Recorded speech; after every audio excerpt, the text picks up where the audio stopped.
നമസ്കാരം. എൻ്റെ യൂട്യൂബ് ചാനലായ നൂറുട്ട് ചാനലിലേക്ക് നിങ്ങൾക്ക് എല്ലാവർക്കും സ്വാഗതം. സുഹൃത്തുക്കളെ, ഇന്ന് നമ്മൾ നോക്കാൻ പോകുന്നത് എന്നാൽ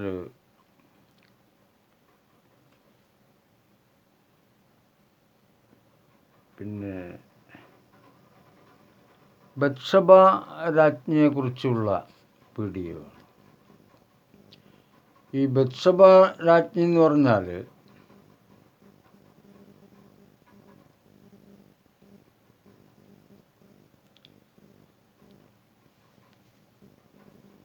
നമ്മൾ കഴിഞ്ഞ പ്രാവശ്യം പറഞ്ഞു വച്ചിട്ടുള്ള ദാവൂദ് നബിയുടെ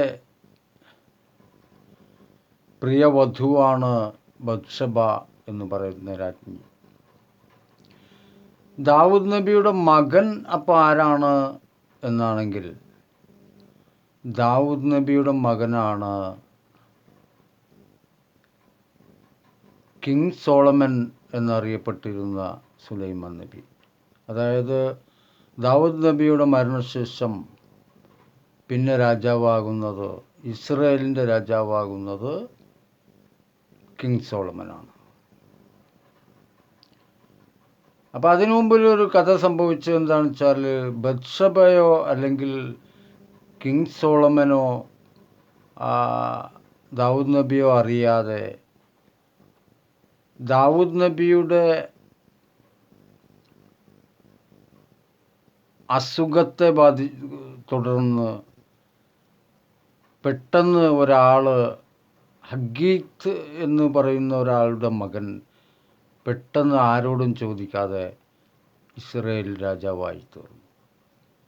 അയാൾ കുറച്ച് കുതിരകളെയും ആനകളെയും മറ്റും ജനങ്ങളെയൊക്കെ സംഘടിപ്പിക്കുകയും കുറച്ച് പുരോഹിത കൂട്ടങ്ങളെ സന്ദർശിക്കുകയും നെക്സ്റ്റ് രാജാവ് ഞാനാണെന്ന് സ്വയം പ്രഖ്യാപിക്കുകയും ചെയ്തു. ഇതിൻ്റെ അടിസ്ഥാനത്തിൽ വിവരം കാട്ടുതീ പോലെ പടർന്നു. കാരണം കിങ് സോളമൻ എന്ന സുലൈമാൻ അന്ന് രാജാവായിരുന്നില്ല, പ്രവാചകനുമായിരുന്നു. പ്രവാചകൻ്റെ മകനാണ് യഥാർത്ഥത്തിൽ കിങ് സോളമൻ. കിങ് സോളമനാണ് രാജാവാകേണ്ടത് ഇസ്രായേലിലത്തെ എന്നെല്ലാം പറഞ്ഞു വച്ചിരുന്നതിൻ്റെ എതിരായിക്കൊണ്ട് ഹഗീത്തിൻ്റെ മകൻ അവിടെ രാജാവാവുകയാണ് ചെയ്തത്. അതിനെ എതിർത്തുകൊണ്ട് പെട്ടെന്ന് തന്നെ ഒരു കൂട്ടം ആളുകൾ അസുഖം ബാധിച്ച് കിടക്കുന്ന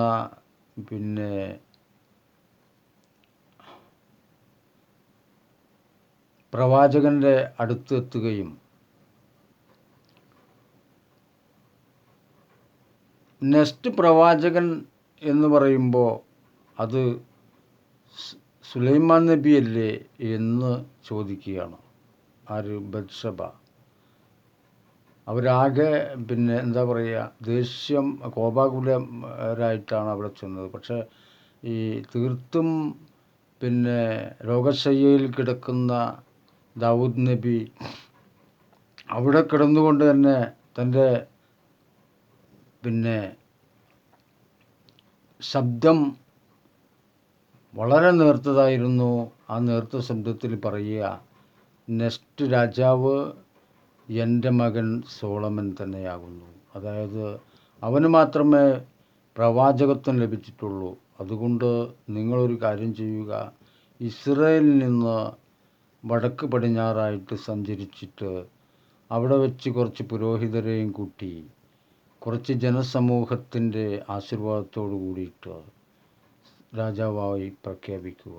അതായത് എൻ്റെ സമ്മതത്തിൽ എൻ്റെ രാജ്യത്ത് രാജാവാകുന്നത് എൻ്റെ മകൻ തന്നെയായിരിക്കും, അതും പ്രവാചകനായിട്ടുള്ള ഈ സുലൈമാൻ നബി തന്നെയായിരിക്കും എന്നാണ്. അതാണ് പിന്നീട് കിങ് സോളമൻ എന്നറിയപ്പെട്ട സുലൈമാൻ നബി.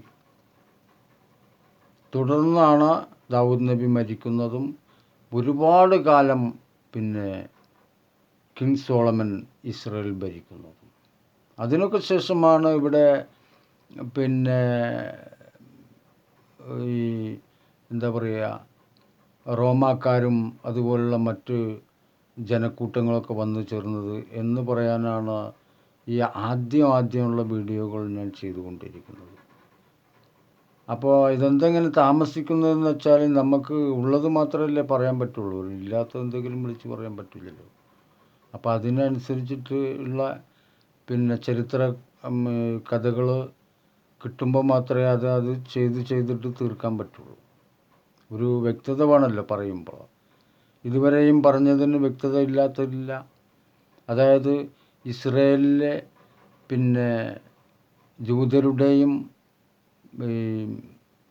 മുസ്ലിങ്ങളുടെയും ഇസ്രയേലിൻ്റെ തന്നെയും അതുപോലെ തന്നെ ഈജിപ്തിൻ്റെയും മറ്റ് എല്ലാ ഭാഗങ്ങളുടെയും രാജാവായിട്ട് കിങ് സോളമൻ അവതരിക്കുകയായിരുന്നു.